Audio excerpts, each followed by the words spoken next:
Not your average tabletop. Woohoo! Welcome back to Not Your Average Tabletop. I'm Zach. And I'm Pepper. And today we're going to be giving our CHIPPI thoughts on Ganz, Schon, Clever. Yes, also known as That's Pretty Clever. Yes. But we've decided to go with Ganz, Schon, Clever. One, because we think it sounds better, and the G section of our collection needed another game. Yes, for our alphabet soup that we are doing. This is kind of to go along as we're playing through our G games. But yeah, I think right away it was just Ganz, Schon, Clever, but then I think as it became more popular, because I think it was kind of in Germany really popular or something. It must have came out there because it's German. Yes. But then I'm sure when it came over, they probably just added that English to it to make it that. But I had played it, I think, when it just was originally just Ganz, Schon, Clever, so it's very hard to go away from that. But yeah, that was, I think it was the first roll and write that had kind of bonuses that we'd played. Or that I played, I think. Those kind of combos and bonuses. Yeah, I think so. This is, like, I feel like we've known of the blank and the verb and right games for quite a while, and it feels like we got this one somewhat later into our gaming career. I guess I'll just call it that. That just sounds weird, but still, I can't think of one that we had before this.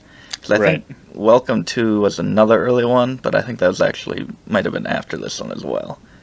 Yeah, it was. I just It was feel probably like, right around that time. I feel like this wasn't our first one, but it might have actually been. It might have been. I can't remember either.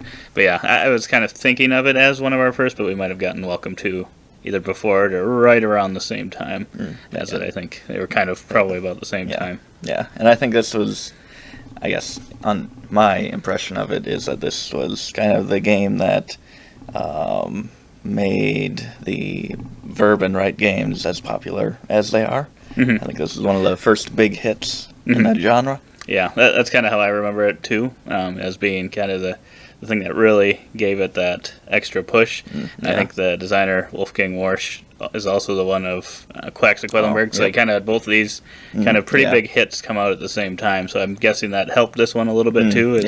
I think a lot of people were really liking Quacks, and then they probably did that because I think they came out right around the same time. I can't remember exactly. But yeah, anyway, we'll get to our CHIPPI rating. Let's just talk about the whole history of the game. As a child, Wolfgang Warsch. We'll get right into core mechanisms, which we kind of talked about. It's a roll and write game, and I believe is, like we said, like one of the first ones. I really like the combos that this one has, where you cross off a box, and then it allows you to cross off a box in a different area, because you've got different scoring areas on your piece of paper that you're adding, depending on the die color you roll. Go to each one of those. So I like how it kind of combines those together, and then I like how the bonuses kind of can play off each other. You can get one for that area, and then possibly that gets you another one for a new area. I really like how that works in this one. But yeah, and then I think I also like the mechanism where you're deciding which die to use, because it's based on the value of the die. Anything that is it greater than the die, you lose? That or is less than. Any less than the one you use, because a lot of them, I would say, could use kind of your bigger die results. Not every single one, but most of them you'd probably prefer to use your 5s and 6 rolls. But if you do that, you could potentially get rid of a lot of dice, and then even have the possibility where you don't get to actually use the full amount of dice. You usually get to get 3 dice per round, but if you take maybe a high value die, you could be throwing a good amount of the others into the tray. Yeah, for sure. But yeah, I give it a 7.25. Nice. I'm coming a little higher here. Maybe a little too high, a 9.25. This was just really my introduction into that combo-tastic nature of the verb and right games, and I've just been in love with it ever since. It's just so satisfying to chain 2, 3, 4 things together. It's so fun, and that dice selection is agonizing at times, where it's like, I really need this roll, but then maybe I'll get one less die this turn. Right. And just constantly thinking, should I just re-roll these? And sometimes you have a lot of re-rolls left, and you just keep rolling them. Should I take this? Or should I roll one more time for maybe a great thing, or possibly terrible? A little bit of push your luck there. It's just really, really solid. Yeah. I don't know if I could do that far, but I think the bonuses in this flow very well. Yeah, I think compared to some games have bonuses too, but it's not quite as smooth. Roll and rights that I've played. So yeah, and then getting into history, we both have a 10 on that one. Oh no, I actually have a 100 here written down, because I wouldn't doubt it. This goes far beyond a 10, but I did not enter it into our CHIPPI system here. That would have thrown the whole thing out of whack. So yes, a 10 for me for history as well. Yeah, we both played it quite a few times. Then we get into investment. Investment, I have given this one a 9. It's so quick. I mean, it can take a little bit to get into first. It can be a little overwhelming with all the different options, but once you get familiar with the game, it's so quick to play, so approachable, and what was I going to say? Oh yeah, the variability. I found myself kind of playing the same strategy each time, so I don't know if the replayability is there for some, but the kind of beat your own score nature of it is so satisfying for me that I don't really mind the lack of variability.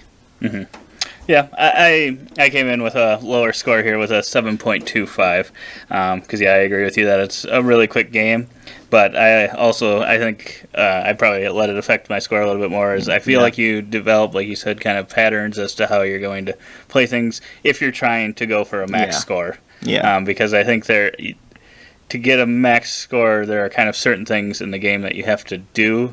Certain points where you want to get to on the tracks, and maybe stop there, and and then being able, getting those fox bonuses and stuff. Because I've played, probably spent the last maybe third of my games that I've played of it kind of just focusing on one strategy, and I still find myself really enjoying those plays.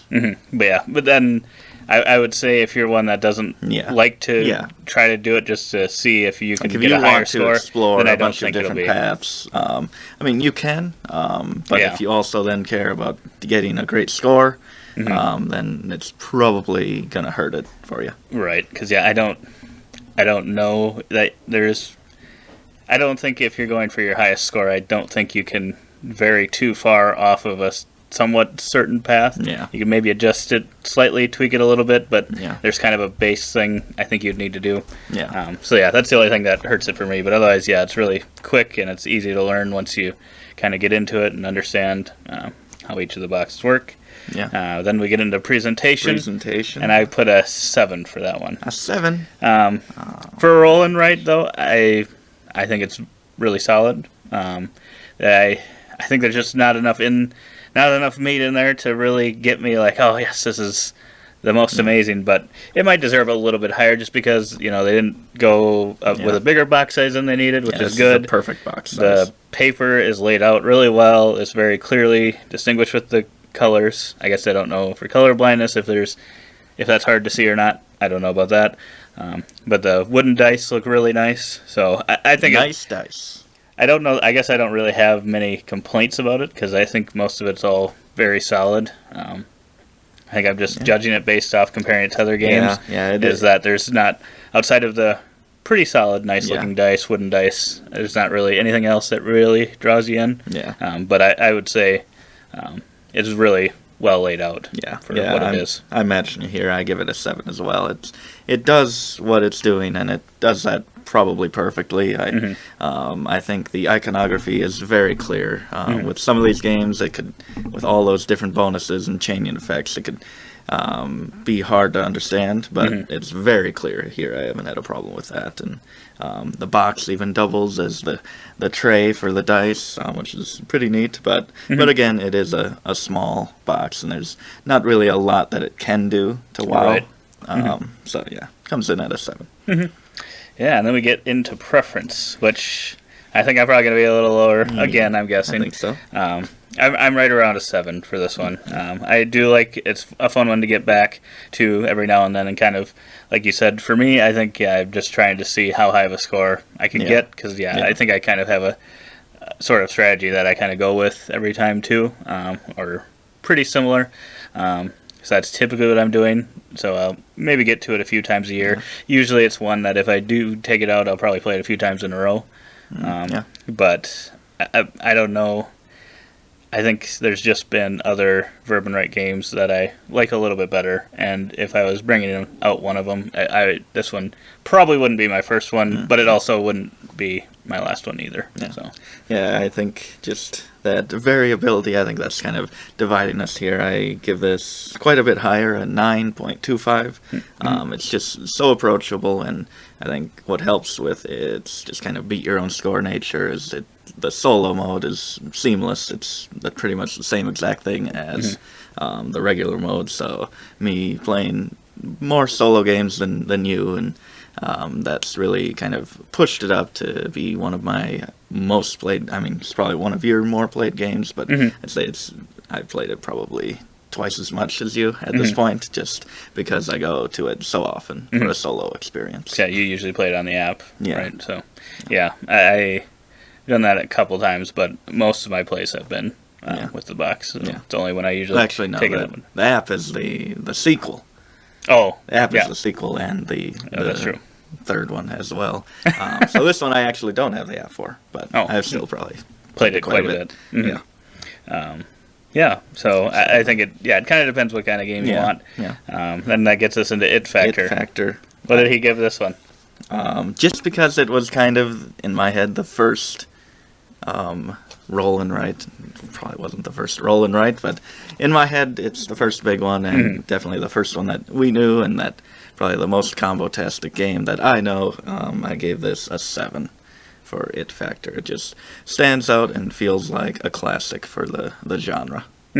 Yeah, I gave it a 2.5 because of that. It was the first one I played to have those types of combos. Could have probably been a little bit higher because it does feel like kind of a classic for us now, where it still holds up pretty well, even though there's been countless roll and write or other type flip and write games that have come out. It still stands pretty tall, I think, which is good testament how good the game is still. I would still, if you were just getting, or maybe not even just getting into the hobby, but maybe never really played any roll and writes, I think I could still suggest this one and feel like I'm giving them a good game to try out. So that brings us to a total CHIPPI rating. I have it for an 8.7. I kind of thought with your ratings it'd be a little higher, but that presentation must have knocked it down just a little bit. I'm at a 7.2, which is, I feel like that's still kind of around where my average probably is, right around that 7 area.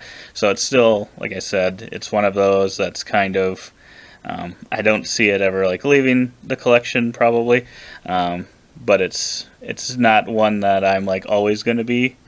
Or maybe I wouldn't really be the one to suggest it, but if someone else did, I would be more than willing to play it. Especially if I hadn't played it in a while. It's one of those that I like to, like I said, get back to a couple times a year.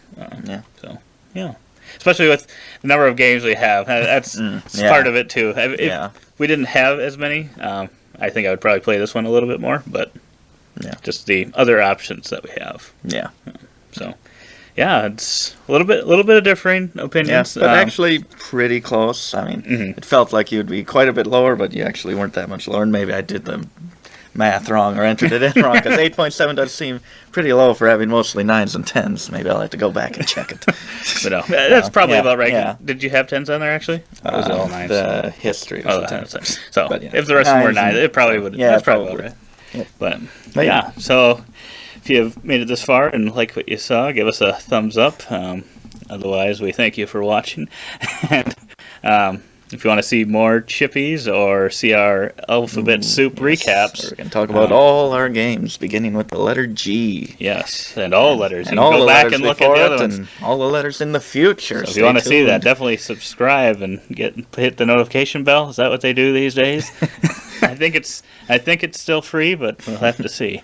But otherwise, we appreciate you watching, and we hope to see you on the next one. And as always, don't forget to keep on nibbling on our content and those combos.